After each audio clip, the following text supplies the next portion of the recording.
They say no good deed goes unpunished. I learned that the hard way, and the people holding the whip were the ones who gave me life. I'm a 32-year-old software engineer. I grew up with very little. My parents, Dave and Susan, always struggled. We moved apartments constantly, dodged bill collectors, and lived on the edge of poverty. I promised myself that if I ever made it, I would take care of them. I wanted to give them the stability they never gave me. 2 years ago, my startup was acquired. Suddenly, I had forget about the price tag money. The first thing I did wasn't buy a Lamborghini. I bought a house. I found a beautiful, single-story ranch home in a nice suburb. It was perfect for aging parents, no stairs, a nice garden, and close to doctors. I paid $450,000 in cash. The deed is in my name, but I handed them the keys and told them, it's yours to live in for the rest of your lives. No rent. Just pay the utilities. They cried. My mom hugged me so hard I thought she'd crack a rib. My dad told me I was the pride of the family. It was the happiest day of my life. That happiness lasted about 3 months. The decline was slow at first. It started with the way they treated my house. When I visited, I noticed they stopped mowing the lawn. "Oh, your father's back hurts," Mom said. So, I hired a landscaper. Then, I noticed they were smoking inside, even though I explicitly asked them not to. "It's too cold outside," Dad grumbled. "Besides, it's our house, isn't it?" I let it slide. I wanted them to be comfortable. But then they turned their sights on my wife, Elena. Elena is a saint. She's a pediatric nurse who works 12-hour shifts. She supported me when I was broke building my code. But to my parents, she was the enemy. It started with jokes. "Oh, Elena, you bought another purse? Must be nice spending Jason's money." Elena bought it with her own bonus. "Jason, you look thin. Does she not cook for you? A good wife cooks." I shut it down every time. "Mom, stop. Elena works hard. We order out." But they didn't stop. They got bolder. They started treating me less like a son and more like a landlord they hated, but one they could exploit. Last Sunday, Elena and I went over for dinner. I had just paid for a new HVAC system for the house because the old one made a funny noise.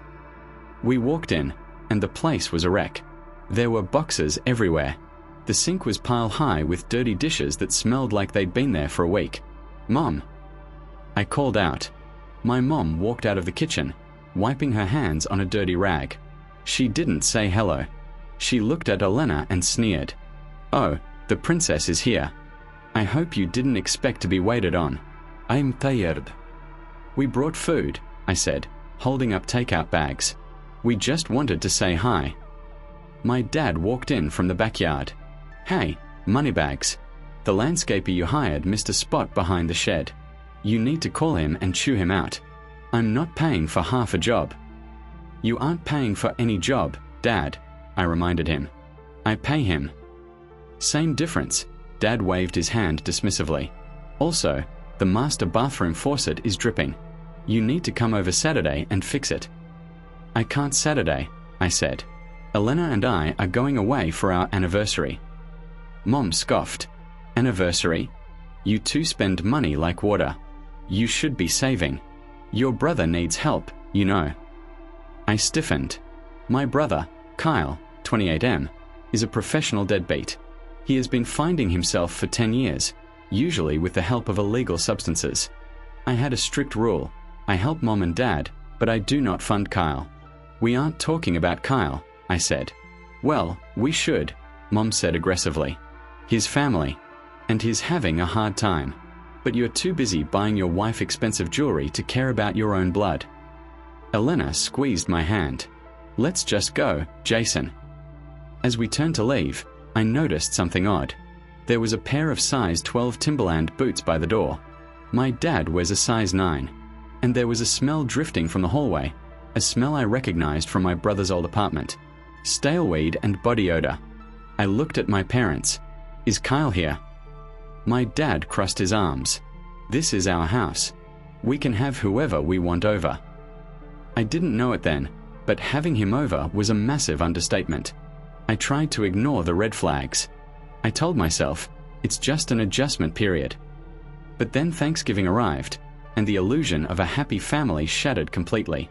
Elena didn't want to go. She pleaded with me to just have a quiet dinner at our place. But I insisted. It's the first Thanksgiving in the house I bought them, I said. I want it to be nice. I was an idiot. We arrived at 2 p.m. carrying a $100 turkey, 3 sides, and expensive wine.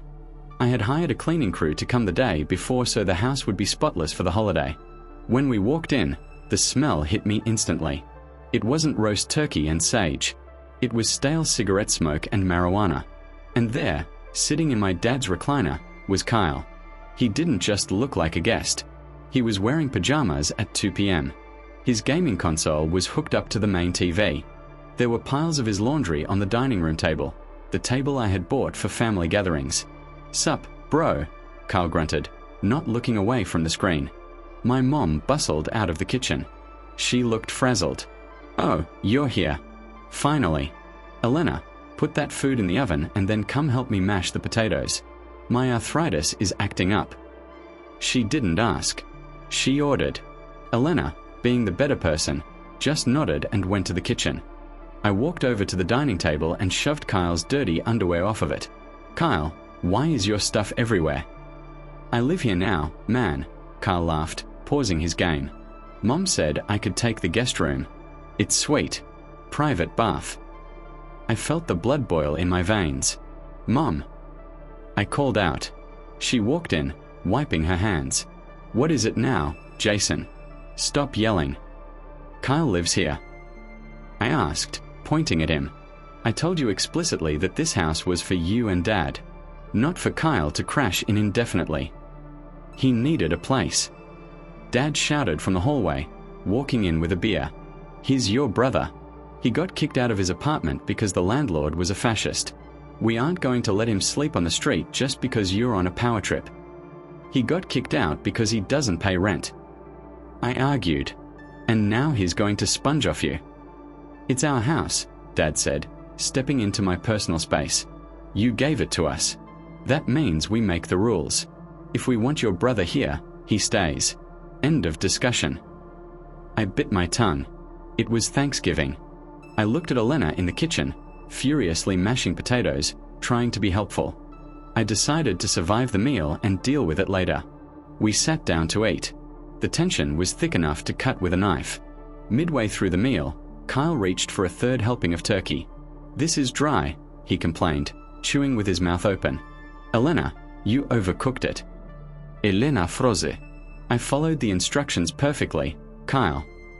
"Well, you messed up," Kyle sneered. "Stick to nursing, I guess. Or are you bad at that too?" "Hey." I slammed my hand on the table. "Don't talk to her like that." "He's just joking, Jason," Mom sighed, rolling her eyes. "You're so sensitive. You know, if you two had kids by now, maybe you wouldn't be so uptight. But I guess Elena is too busy chasing a career to give us grandchildren."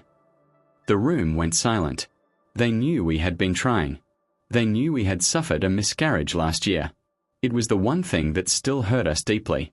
Elena's eyes filled with tears. She put her fork down. "That was cruel, Susan," Elena whispered. "It's the truth." Mom threw her hands up. "You have this big, empty life with all your money, but you don't have family values. Look at Kyle. He doesn't have money, but he stays close to his parents. He respects us. You two just come over here and wave your wallets around and judge us." "We judge you?" I asked, my voice trembling with rage. "I bought this house. I pay the taxes. I pay the insurance. I pay the landscaper you fired. And you sit here, letting Kyle live rent-free, smoking in the living room, insulting my wife.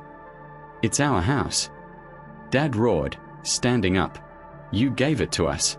You can't hold that over our heads forever. You think you're a big man because you got lucky with some computer code? You're nothing. You're an ungrateful son who thinks he can buy respect." I looked at them. I looked at Kyle, smirking as he shoveled stuffing into his mouth. I looked at my parents, their faces twisted with entitlement and resentment. They didn't love me. They loved what I could provide. And they hated me because they needed me. I stood up. I didn't scream. I didn't flip the table. I felt a cold, hard resolve settle over me. Grab your purse, Elena, I said quietly. Where are you going? Mom asked, looking confused by my calmness. We haven't had pie. We are leaving, I said. And we're taking the leftovers. I grabbed the turkey platter right off the table. I grabbed the wine. You can't do that. Kyle yelled.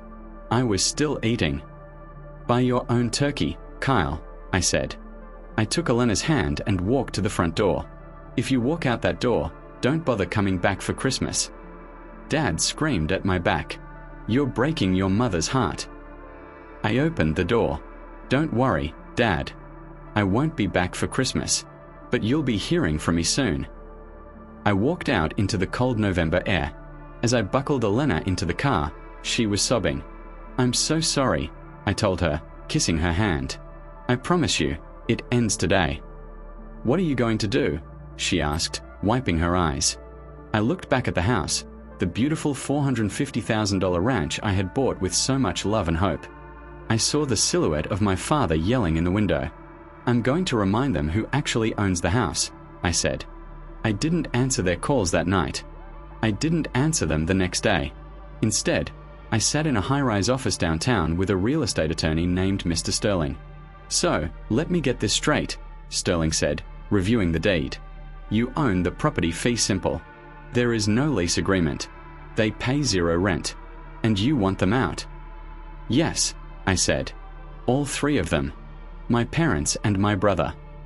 Since there is no lease and no rent paid, they are technically tenants at will, Sterling explained. In our state, you have to give them a 30-day notice to vacate. If they don't leave, we file for a formal eviction. File it, I said. Today. The delivery. I didn't deliver the news myself. I hired a process server. I wanted it to be official. I wanted them to know this wasn't a family squabble. This was a legal proceeding. I heard about the delivery from my doorbell camera, which I still had access to. They never figured out how to change the Wi-Fi. The server handed my dad the packet. Dad looked confused, then angry. He tore open the envelope on the porch. Mom came out. I watched as they read the words, "Notice to vacate." They stood there for a full minute in silence. Then, Dad threw the papers on the ground and kicked the porch column. Mom sank onto the bench and put her head in her hands. 5 minutes later, my phone lit up. Incoming call, Dad. I let it go to voicemail.